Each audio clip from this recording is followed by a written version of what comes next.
من میخوام واسهتون یه چیزی رو امتحان کنم که امروز خیلی واسه خودم شک برانگیز بوده. باید اینو ثابت کنم و اینکه به خیلیا نشون بدم.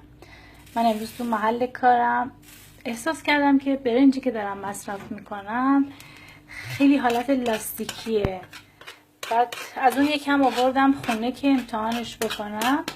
الان میبینین که گازو کاملا داغ کردم و برنج ریختم روش و فکر میکنم زیاد این فکر میکردم شایعه باشه که ما لاستیک یا مشمع و پلاستیک و اینجور چیزا میخوریم، ولی کاملا به هم ثابت شد برنجایی که ما داریم مصرف میکنیم.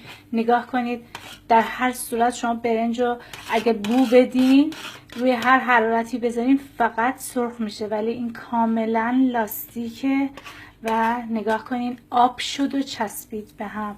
ازتون خواهش میکنم از هر جایی که برنج میخوایم بخرین، قدیما میخریدن یکم میآوردن خونه امتحان کنن پختشو ببینن، ولی الان بهتره بیاین امتحان کنین که ببینین لاستیک میخواین بخورین یا واقعا برنجه. این ویدیو رو دلم میخواد حالا که من گرفتم به خیلی ها نشون بدین که فقط امتحان کنن چیزی رو که میخوام بخورن.